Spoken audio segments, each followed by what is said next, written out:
Plein de gens se posent ce type de questions. Un type de question vrai précis. Et si ça marchait pas? Et si ce dans quoi je suis en train de me lancer là? Et si ça marchait pas? Qu'est-ce que ça va donner? Et si il y a plein de gens qui se posent ce type de questions. Qu'est-ce que les gens vont penser de moi? Et si jamais ça foire? Et si j'abandonne tout ce que j'ai, je me crois? Et si ça marchait pas? Et la question que j'ai à te poser, et si ça marchait, comment est-ce que tu vas te sentir? Je te repose la question. Ce dans quoi tu veux te lancer, et tu te poses la question de savoir, et si ça marchait pas, comment les autres vont penser, comment je vais me sentir, comment ça va se passer, comment je vais me débrouiller. Je te repose une autre question. Et si ce dans quoi tu veux te lancer là, et si ça marchait, comment tu vas te comporter? Tu ne sais pas. Et si ça marchait pas aussi, tu ne sais pas. Et si ça marchait, tu ne sais pas. Tu vois? Le truc dedans, c'est quoi? Tu sauras si ça va marcher ou pas quand tu vas commencer. Je ne sais pas si tu me suis. Le seul moyen de savoir si ça va marcher ou ça va pas marcher, c'est de te lancer. D'accord? Parce qu'aujourd'hui, plein de gens aujourd'hui sont calés par une idée, pas juste un seul truc. Comprenez que c'est juste dans votre tête. Et je vais vous expliquer un truc psychologique. Le cerveau humain n'aime pas quelque chose de nouveau. Oui, plein de gens ne le savent pas. Mais le cerveau humain n'aime pas aller vers quelque chose qui est inconnu. Le cerveau humain n'aime pas aller vers quelque chose qu'il ne connaît pas, qu'il n'a pas l'habitude de faire. Il préférera toujours et toujours être là où il est actuellement avec les choses qu'il connaît. D'où, quand vous voulez vous lancer dans quelque chose de nouveau, quelque chose dont il ne connaît pas, quelque chose qui est inconnu pour lui, il va refuser de le faire. Tout simplement parce que il ne connaît pas. Il n'a pas encore fait l'expérience de ça pour savoir si c'est bon pour lui ou pas. Pour lui, c'est inconnu, du coup, c'est bizarre. Il va devoir fournir des efforts, il ne veut pas. C'est ce qui se passe dans votre tête. Et comprenez une chose, votre cerveau a été conçu pour vous maintenir sur place. Votre cerveau a été conçu pour éviter la douleur, pour prendre des risques. Et d'un côté, c'est un peu protecteur parce que des fois, ça me protège des dangers, des trucs du genre. Mais comprenez une chose, plus tu vas laisser ton cerveau être au contrôle de toi, plus tu vas aller dans la mauvaise direction. Parce que comme je l'ai dit, ton cerveau a été conçu pour te garder sur place, toujours dans ta zone de confort. Voilà pourquoi depuis que tu veux commencer par aller à la gym, tu n'y arrives pas. Tu allais une, deux, trois fois, tu n'y arrives pas, tu as laissé. Ou tu n'arrives pas à commencer parce que tu te poses des questions. Et si j'y allais, les gens vont me voir, ils vont dire je suis gros, bien les gens vont me voir, ils vont dire je suis maigre et tu vont parler. C'est ton cerveau, du fait qu'il ne veut pas faire cela, il va te donner plein de raisons pour lesquelles tu ne vas pas tu ne peux pas et tu ne vas pas le faire. Et il va t'en donner plein. Et plus toi, tu vas te concentrer là-dessus, tu vas voir que lui aussi, il va se dire, ah, ok, je vais encore lui donner d'autres preuves pour lui prouver que ce dans quoi il veut se lancer là, il ne peut pas le faire. Il va avoir des choses qu'il ne va pas contrôler dedans et il faut qu'il laisse cela. C'est juste psychologique. Comprenez une chose, c'est que nous sommes notre premier ennemi.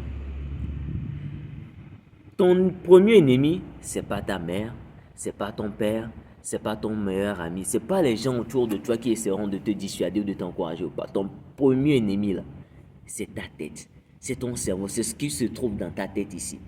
Et du moment où tu arriveras à combattre cela, à combattre ici, crois-moi que tu pourras combattre, comment dire ça, extérieurement de toi. Parce que plus tu arrives à être discipliné, à avoir ce pourquoi et à mettre les choses en action pour aller dans ta direction, peu importe ce que ton cerveau essaie de te dissuader ou pas, tu vas remarquer que ça sera plus facile pour toi de combattre les autres autour de toi qui essaieront de te dissuader sur l'idée que tu veux lancer.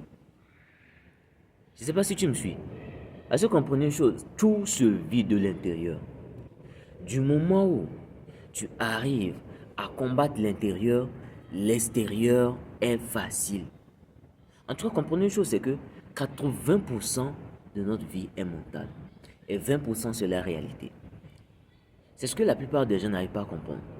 Ils pensent que 80% c'est le réel et 20% c'est le mental. 80% c'est ton mental. Parce que comprends une chose, juste une simple chose que je vais te donner. Tu as déjà fait souvent l'expérience de ça. Un jour, tu te réveilles bien, ta journée commence bien. Tu vas remarquer que quand tu vas sortir, tout sera bien autour de toi. Tu vas rencontrer des gens qui sont joyeux, contents. Tout sera bien autour de toi. Mais le moment où tu sors, peut-être tu es triste ou tu es énervé avant de sortir, qu'est-ce qui va se passer? Tout ce que tu vas voir autour de toi, c'est de la haine, de la tristesse, des trucs pas sains. Tout ça parce que quoi? Quand tu n'es pas bien mentalement, quand tu mènes quand tu focalises ton énergie, par exemple, ta façon de penser sur le bonheur, ton cerveau, l'énergie, tout va se mettre en ordre pour attirer ça vers toi. J'ai parlé de la loi de l'attraction dans l'une de mes vidéos. Et quand tu es dans une mauvaise énergie, énervé, aigri et tout, tristesse, anxiété, tu vas remarquer que tout ce que tu vas voir pendant ce laps de temps où tu as ce type de pensée sera lié à ça. Tout ça parce que quoi?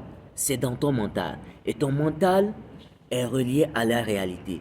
Parce qu'il y a une citation qui dit, tu deviens ce que tu penses. Je ne sais pas si tu me suis. Ce que tu penses, tu deviens ça. Et en devenant ça, tu vas attirer des résultats. D'où c'est vraiment important de faire attention à ce que nous pensons, à notre intérieur. Parce que si notre intérieur est gâté, frérot, tu peux tout faire, l'extérieur, ça ne sera pas exactement ça. Ok? De la même manière que vous allez prendre deux personnes que vous allez mettre dans la même situation. L'une personne, la première personne, elle voit le bien, elle est toujours reconnaissante. Comment dire ça? Elle voit toujours le bien partout. En tout cas, elle voit toujours la vie du bon côté. La deuxième personne, elle voit toujours le mal partout. Que tout ce qui lui arrive, c'est par rapport à la faute des autres. Elle ne veut rien arranger et tout. Vous allez remarquer que les deux personnes dans la même situation, l'un va s'en sortir plus que l'autre. Parce que tout dépend de la façon dont tu penses. La façon dont tu penses façonne ta vie. Je ne sais pas si tu me suis. C'était le message que je voulais faire passer. Ou si ça ne marchait pas, ce n'est pas votre problème. Tout ce sur quoi vous devez vous concentrer, c'est commencer à avoir un feedback et améliorer son contenu. C'est tout ce que moi j'ai à vous dire. Ok? Parce que tu ne peux pas savoir si ça va marcher ou pas après avoir acquis un feedback de ce que tu veux faire. Parce que plus tu vas acquérir de feedback, plus tu vas améliorer ton contenu et plus tu vas t'améliorer dedans. Et dernière chose en bonus, c'est quoi? N'attends pas d'être parfait avant de commencer. N'attends pas d'avoir la... J'ai déjà fait une vidéo dessus. N'attends pas que ce soit parfait, que tu aies les bonnes idées, tout. Non, frérot, tu n'as pas besoin de ça. Est juste ce que tu as à faire, programme et lance-toi. En fonction des feedbacks que tu vas avoir, tu vas t'améliorer en fonction de ça. Et ton produit sera bon, ton idée sera bon, ton business sera bon et tout va marcher pour toi. C'est tout ce que je voulais faire passer. Prends soin de toi car tu seras la seule personne qui restera jusqu'à la fin avec toi-même. Allez, c'était tout. Allez, peace out.